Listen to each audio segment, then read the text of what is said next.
sebagai video edukasi. Video ini berisi rangkuman materi pelajaran IPA untuk siswa kelas 8 semester 1 dan 2. Materi video. Bab 1, pertumbuhan dan perkembangan makhluk hidup.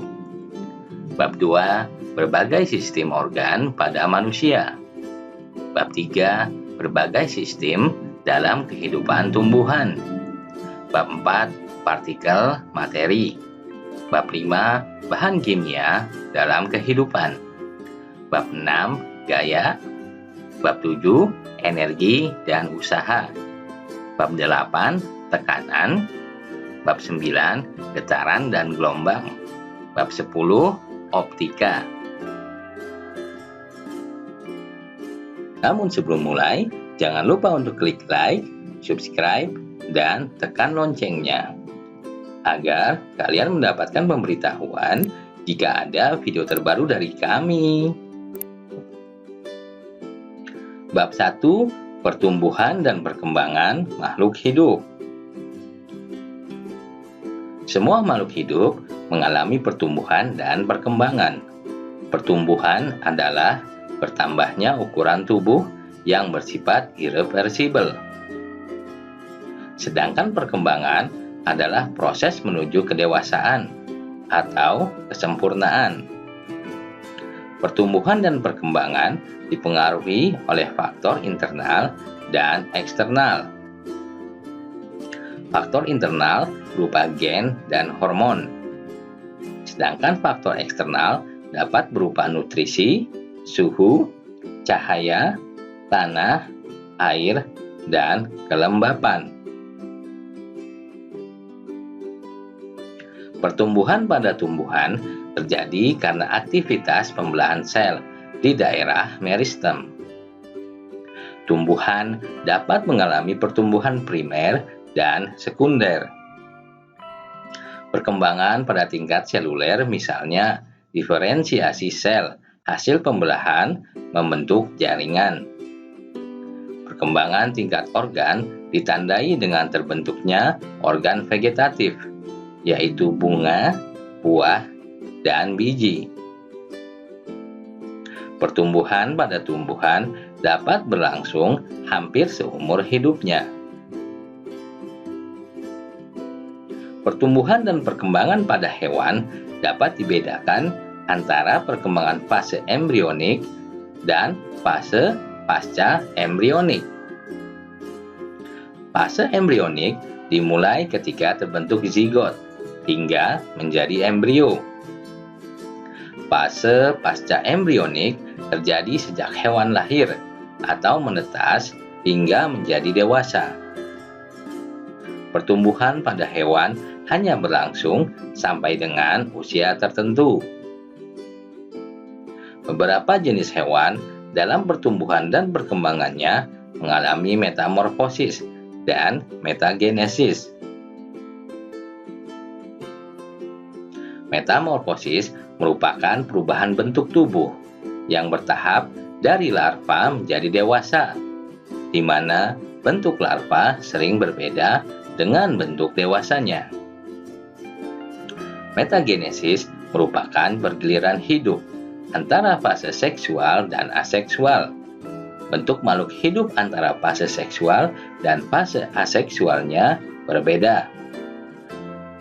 Pertumbuhan dan perkembangan manusia mengalami beberapa tahap, yaitu balita, anak-anak, remaja, dewasa, dan lanjut usia.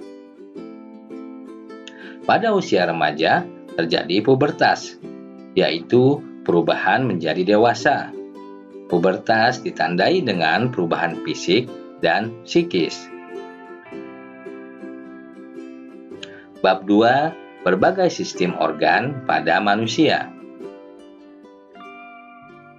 Tubuh manusia mempunyai beberapa sistem organ, misalnya sistem gerak, pencernaan, pernapasan, sistem peredaran darah, sistem ekskresi, dan sistem reproduksi. Sistem gerak terdiri dari rangka dan otot. Rangka merupakan alat gerak aktif, sedangkan otot merupakan alat gerak aktif. Otot dapat berkontraksi dan relaksasi sehingga menggerakkan tulang. Gerakan pada tulang menghasilkan gerakan yang kompleks pada manusia. Rangka tersusun oleh berbagai jenis tulang. Antara tulang yang satu dengan tulang yang lain dihubungkan oleh persendian. Adanya persendian memungkinkan timbulnya berbagai gerak. Otot yang menggerakkan rangka disebut otot rangka. Selain otot rangka, terdapat pula jenis otot polos dan otot jantung. Sistem gerak dapat mengalami kelainan, misalnya osteoporosis, patah tulang, dan rematik. Sistem pencernaan makanan berfungsi untuk mencerna makanan agar sari makanan dapat diserap oleh tubuh. Sistem pencernaan disusun oleh saluran pencernaan dan kelenjar pencernaan. Saluran pencernaan meliputi mulut, kerongkongan, lambung, usus halus, usus besar, dan anus. Kelenjar pencernaan terdiri dari kelenjar ludah, lambung, hati, pankreas, dan usus halus. Kelainan pada sistem pencernaan, misalnya diare, radang usus buntu, sembelit, dan batu empedu. Makanan yang sehat harus mengandung cukup zat gizi, yaitu mengandung karbohidrat, protein, lemak, vitamin, dan mineral. Sistem pernapasan bertugas untuk melaksanakan pertukaran gas antara tubuh manusia dengan lingkungan. Alat pernapasan terdiri dari hidung, faring, laring, trakea, bronkus, dan paru-paru. Terdapat dua mekanisme pernapasan, yaitu pernapasan dada dan pernapasan perut. Kelainan pada sistem pernapasan, misalnya bronkitis, asma, salesma, influenza, dan TBC. Sistem peredaran darah dan sistem peredaran getah bening membentuk sistem transportasi pada manusia. Alat peredaran darah terdiri dari jantung dan pembuluh darah. Sistem peredaran darah manusia termasuk sistem peredaran darah ganda dan tertutup. Darah terdiri dari bagian cair berupa plasma darah dan bagian padat berupa sel-sel darah. Gangguan pada sistem peredaran darah, misalnya anemia, serangan jantung, varises, hipotensi, dan hipertensi. Bab 3. Berbagai sistem dalam kehidupan tumbuhan. Pertumbuhan pada tumbuhan terjadi dari pembelahan sel-sel jaringan meristem. Sel-sel hasil pembelahan mengalami diferensiasi, membentuk berbagai jaringan, yaitu jaringan parenkim, epidermis, parenkim, volenkim, sklerenkim, xilem, dan floem.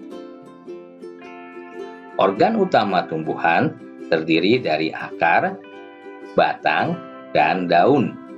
Organ yang lain, misalnya bunga, buah, dan biji, merupakan modifikasi dari organ utama. Semua organ tersusun dari beberapa jaringan, sehingga setiap organ dapat melakukan fungsi khusus untuk mendukung kehidupan tumbuhan. Akar berfungsi untuk memperkuat berdirinya tanaman, serta menyerap air dan mineral dari dalam tanah. Batang berfungsi sebagai tempat duduknya daun dan sebagai sarana transportasi air. mineral, dan zat makanan menuju dan dari daun. Fungsi utama daun adalah sebagai tempat fotosintesis. Akar, batang, dan daun juga berfungsi sebagai tempat menyimpan cadangan makanan. Bunga, buah, dan biji merupakan organ generatif yang berfungsi sebagai alat perkembangbiakan generatif pada tumbuhan. Tumbuhan hijau membuat makanan dengan fotosintesis. Fotosintesis berlangsung di dalam kloroplas dengan memanfaatkan sinar matahari sebagai sumber energi. Berbagai usaha dilakukan oleh ilmuwan untuk menyelidiki fotosintesis. Namun, baru pada pertengahan abad ke-20, mekanisme dan urutan reaksi fotosintesis dapat diketahui.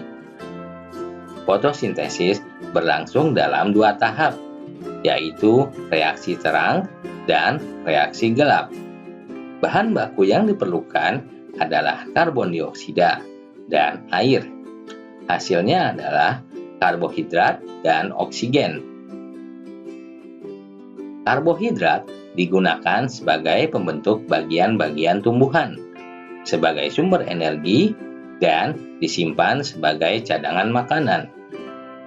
Tumbuhan dapat melakukan gerak sebagai tanggapan terhadap rangsangan, baik rangsangan internal maupun dari lingkungan luar. Gerak tumbuhan dapat dibedakan menjadi gerak endonom, esionom, dan gerak higroskopis, dan gerak higroskopis. Gerak esionom terdiri dari gerak tropisme, gerak taktis, dan gerak nasti. Tumbuhan dapat mengalami gangguan atau kelainan akibat serangan hama dan penyakit. Hama adalah semua binatang yang mengganggu dan merugikan tanaman budidaya. Hama dapat berupa mamalia, bangsa burung, serangga, dan hewan lunak. Penyakit merupakan perubahan atau gangguan pada organ-organ tumbuhan, disebabkan oleh serangan jamur, bakteri, virus, atau kekurangan unsur hara. Beberapa jenis hama dan penyakit dapat ditanggulangi dengan memberikan pestisida. Bab 4. Partikel materi. Teori atom terus berkembang. Pencetus teori atom antara lain Democritus, Empedocles, Dalton, Thomson, Rutherford, dan Bohr. Pengertian atom menurut Dalton adalah partikel terkecil dari suatu zat yang tidak dapat diuraikan menjadi partikel yang lebih kecil dengan reaksi kimia biasa. Atom tersusun atas 3 jenis partikel subatom, yaitu proton, elektron, dan neutron. Sebuah atom X dengan nomor atom Z dan nomor massa A dituliskan seperti berikut. Ion merupakan atom yang bermuatan. Ion dibedakan menjadi ion positif dan ion negatif. Molekul dinyatakan dengan rumus kimia yang menunjukkan jenis dan jumlah atom penyusun molekul. Molekul dibedakan atas molekul unsur dan molekul senyawa. Molekul unsur tersusun satu jenis atom, sedangkan molekul senyawa tersusun lebih dari satu jenis atom. Bab 5. Bahan kimia dalam kehidupan.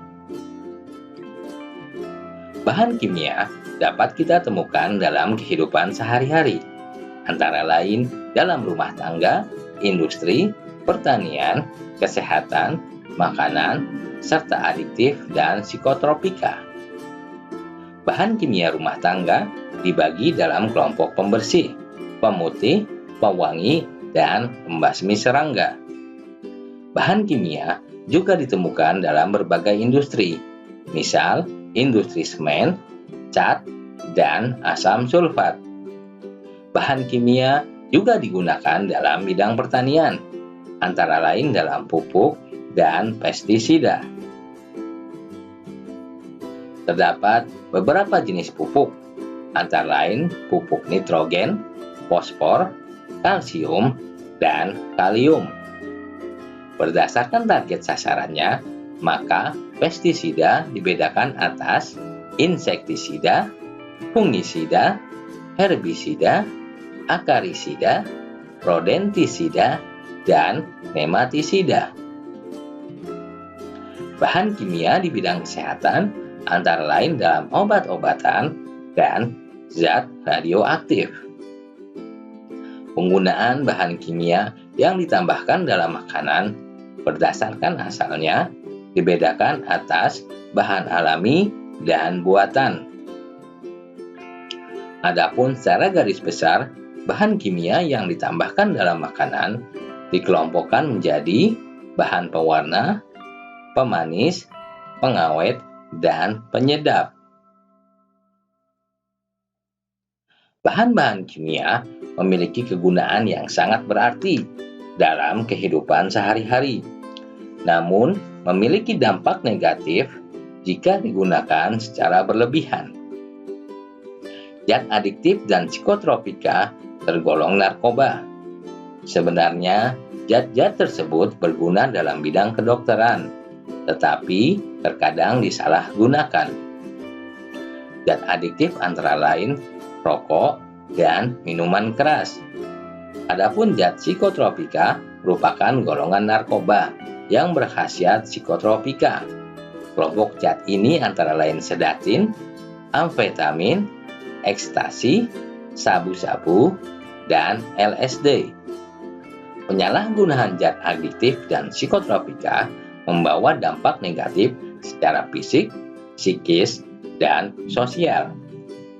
Pencegahan penyalahgunaan zat adiktif dan psikotropika dapat dilakukan secara primer, sekunder, dan tersier. Bab 6. Gaya. Gaya adalah suatu tarikan atau dorongan yang bekerja pada benda. Gaya merupakan besaran vektor yang mempunyai nilai dan arah. Gaya sentuh yaitu gaya akibat sentuhan pada permukaan benda.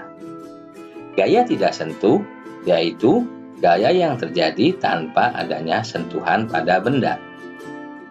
Resultan gaya adalah gabungan dari beberapa gaya yang bekerja pada sebuah benda.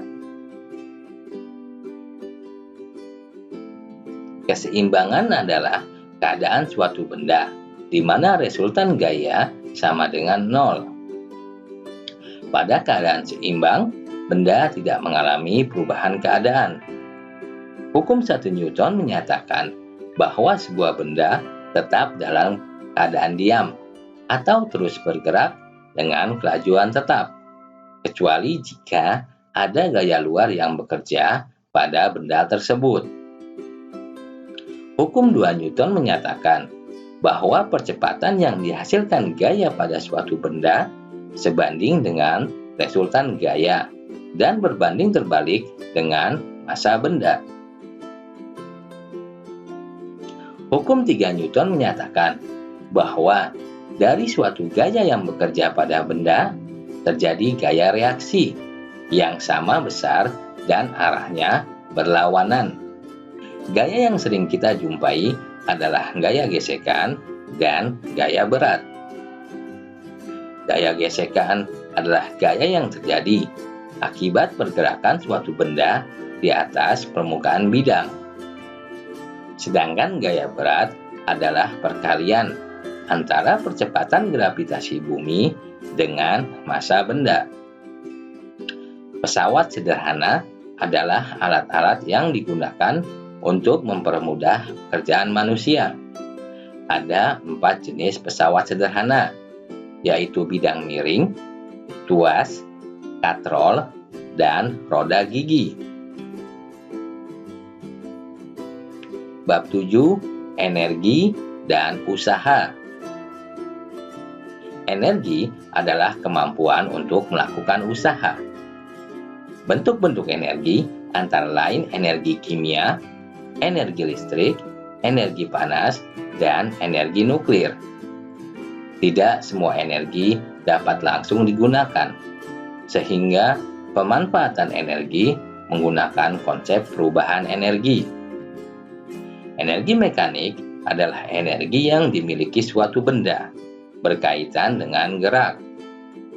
Energi mekanik terdiri dari energi potensial dan energi kinetik. Energi potensial adalah energi yang disebabkan oleh posisi benda. Energi kinetik adalah energi yang dimiliki benda karena kelajuannya. Hukum kekekalan energi menyatakan bahwa energi tidak dapat dimusnahkan atau diciptakan, melainkan hanya dapat diubah dari suatu bentuk ke bentuk lain.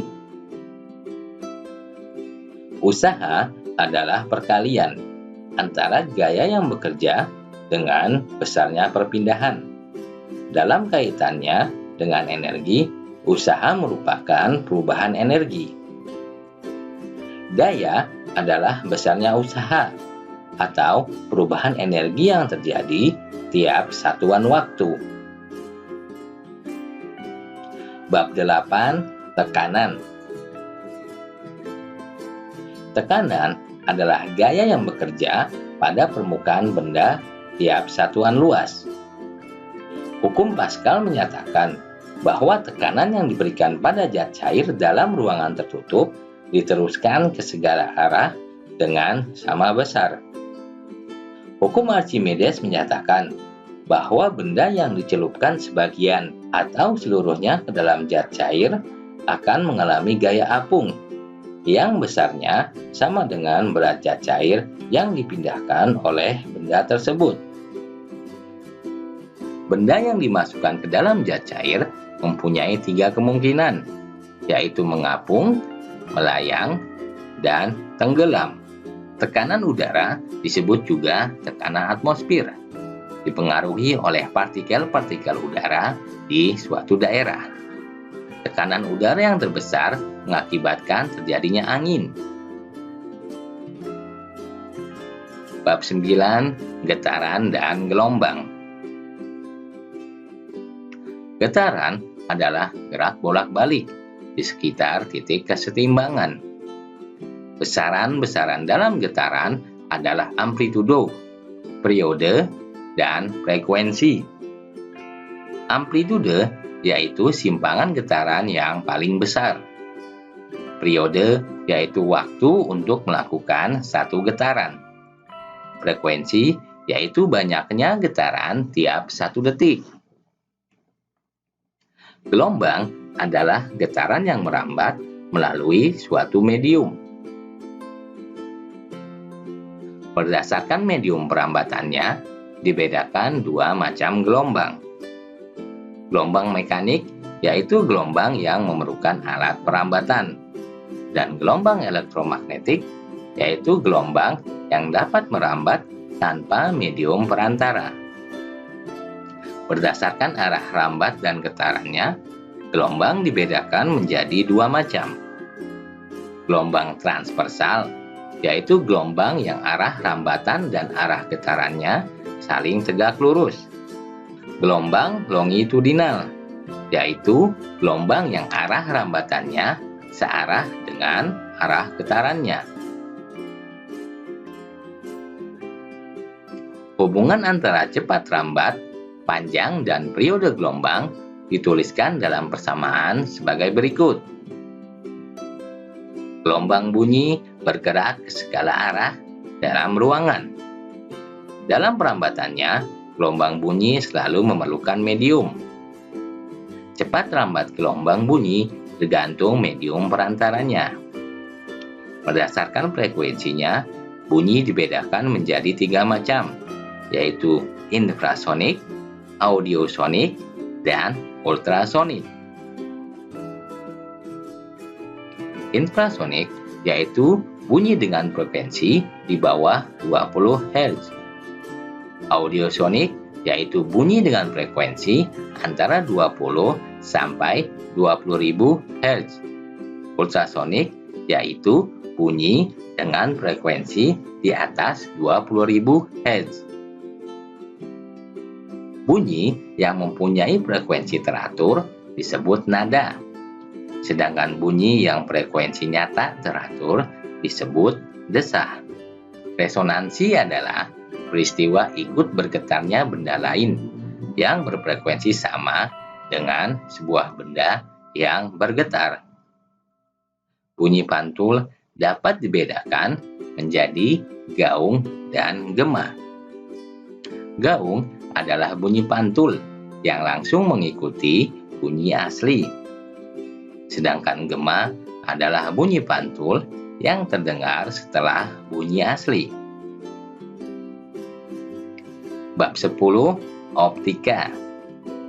Setiap benda yang memancarkan cahaya disebut sumber cahaya, dan setiap benda yang tidak dapat memancarkan cahaya disebut benda gelap.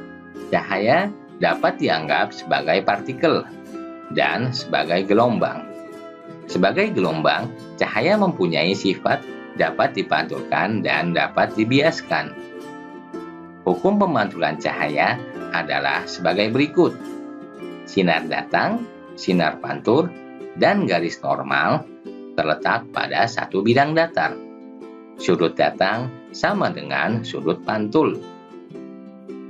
Hukum pembiasan cahaya dituliskan sebagai berikut. Sinar datang, sinar bias, dan garis normal terletak pada satu bidang datar, dan ketiganya berpotongan di satu titik. Sinar datang dari medium kurang rapat menuju medium lebih rapat dibiaskan mendekati garis normal. Sebaliknya, sinar datang dari medium lebih rapat menuju medium kurang rapat dibiaskan menjauhi garis normal. Sinar datang tegak lurus bidang batas diteruskan atau tidak mengalami pembiasan. Alat optik adalah alat yang cara kerjanya memanfaatkan peristiwa pembiasan dan pemantulan cahaya.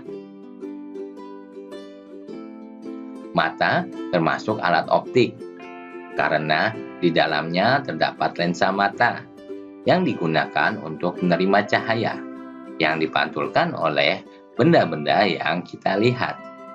Alat-alat optik lain yang menggunakan prinsip peristiwa pemantulan dan pembiasan cahaya oleh cermin dan lensa antara lain kamera, loop, mikroskop, teleskop, dan periskop.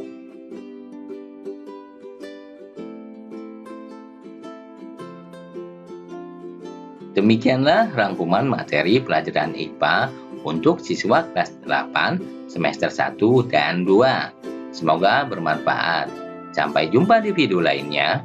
Jangan lupa untuk klik like, subscribe, dan tekan loncengnya agar kalian mendapatkan pemberitahuan jika ada video terbaru dari kami.